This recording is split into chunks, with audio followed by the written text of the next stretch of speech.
Mjeku me urdhër të prerë. Para se sot të hani kos, urgjent duhet ta dëgjoni këtë lajm.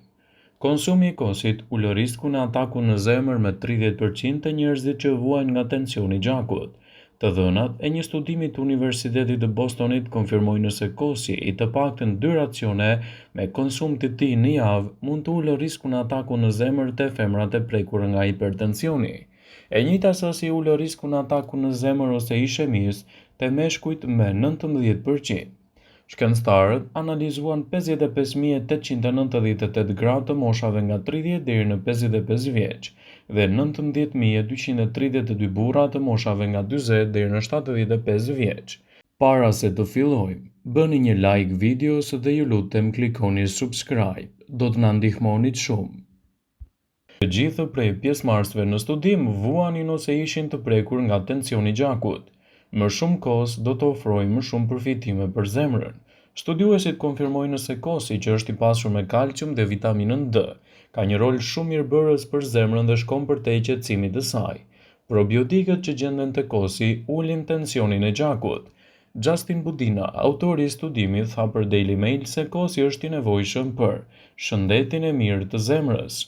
Sipas tij, kosi mund të konsumohet veçmas ose duke u kombinuar me fruta ose perime të pasura me fibër ose dhe me drithra. Kosi është i mirë për sëmundjet e zemrës për shkak të vitaminës D, e cila është një lehtësues shumë i mirë i çështjeve tuaja imunitare.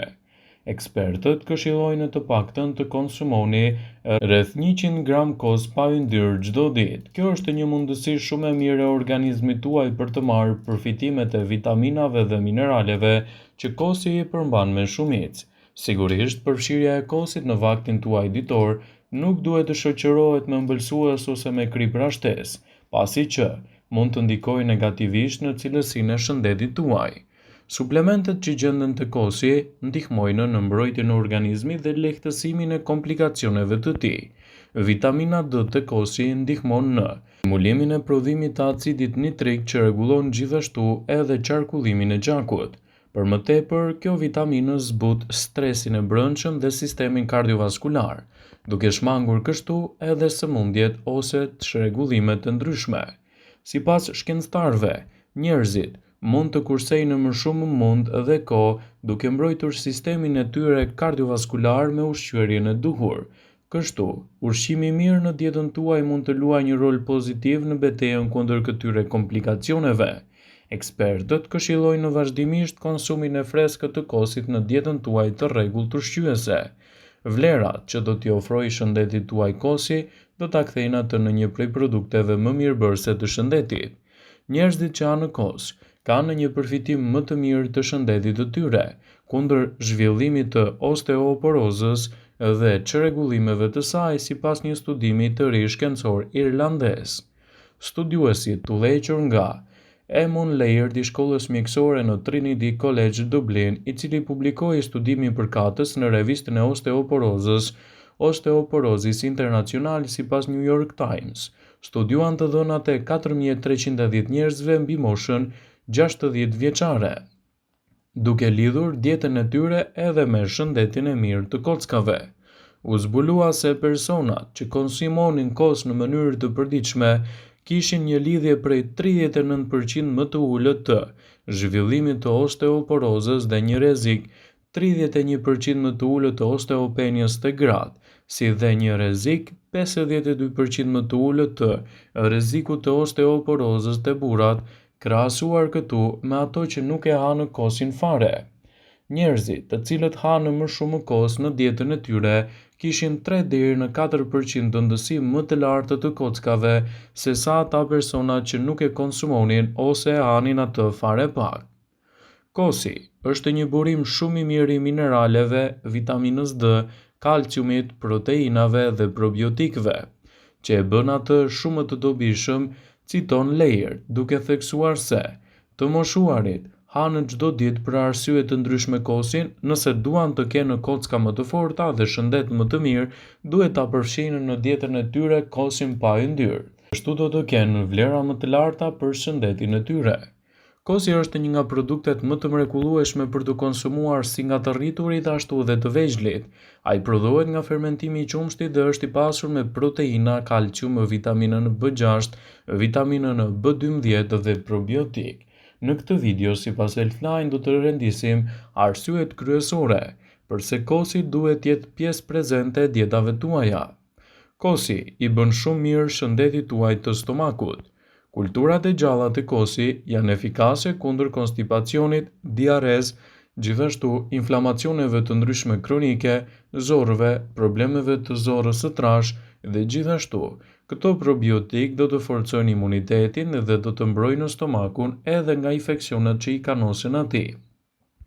Kosi është një produkt shumë i mirë për shëndetin tuaj të kockave, citojnë ekspertët. Brishtësia juaj e kockave do të vijë si pasojë e ndryshimeve hormonale ose edhe mungesës së vitaminave D dhe të kalciumit. Kosi është i pasur kryesisht me kalcium dhe konsumi i rregullt i tij në dietën tuaj do të përmirësojë kështu strukturën tuaj të kockave dhe do t'ju ndihmojë edhe kundër shqetësimeve të osteoporozës. Kosi është një ushqim fantastik kundër tensionit të lartë të gjakut. Studimet kanë konfirmuar se produktet e kosit dhe të bulmetit që kanë aftësi të rregullojnë tensionin e gjakut janë një zgjedhje shumë e mirë ushqyese për dietën tuaj. Me sasinë e duhur të produkteve me pak yndyrë, risku i tensionit të lartë të gjakut do të bjerë me të paktën 50%. Kosi është një produkt fantastik edhe për peshën tuaj trupore. Kosi është ideal për të kufizuar kaloritë e tepërta. Ai do të shuaj urinë dhe nepsin e tepërt dhe gjithashtu është një zgjidhje shumë e mirë për të evituar dëshirën për ushqime të ëmbla. Pasi përthithet, kalciumi nga kosi ndihmon qelizat e yndyrës të ulin prodhimin e kortizolit ndërkohë që aminoacidet djegin yndyrën e tepërt. Rekomandohet gjithmonë kosi me pak yndyrë në dietën tuaj për të evituar kështu edhe komplikacionet e tyre.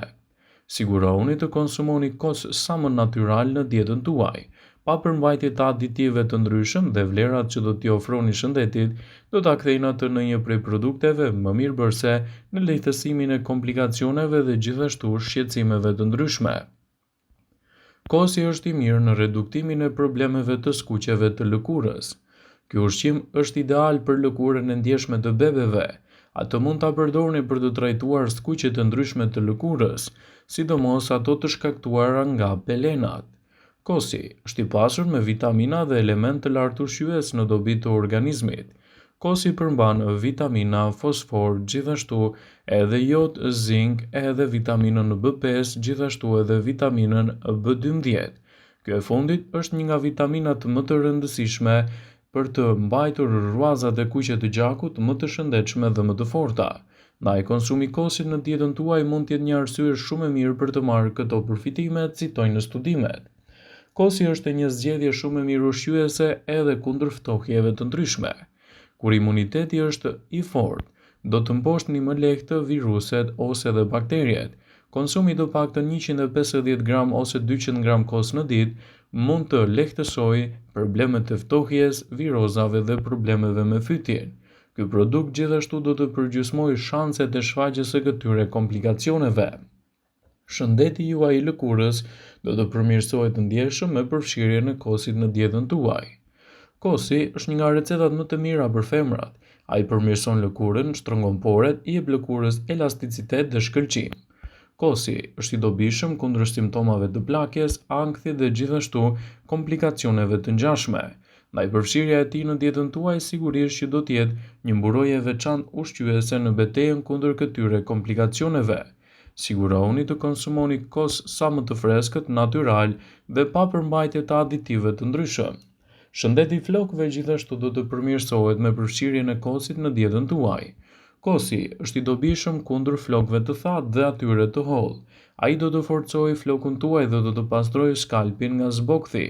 Sigurisht që kosi duhet të jetë i përgatitur vetë dhe i bërë në mënyrën e duhur. Në mënyrë që të merrni këto përfitime është e rëndësishme të mos e teproni me konsumin e kosit, por ta konsumoni si duhet në dietën tuaj të përditshme. Vëmendje.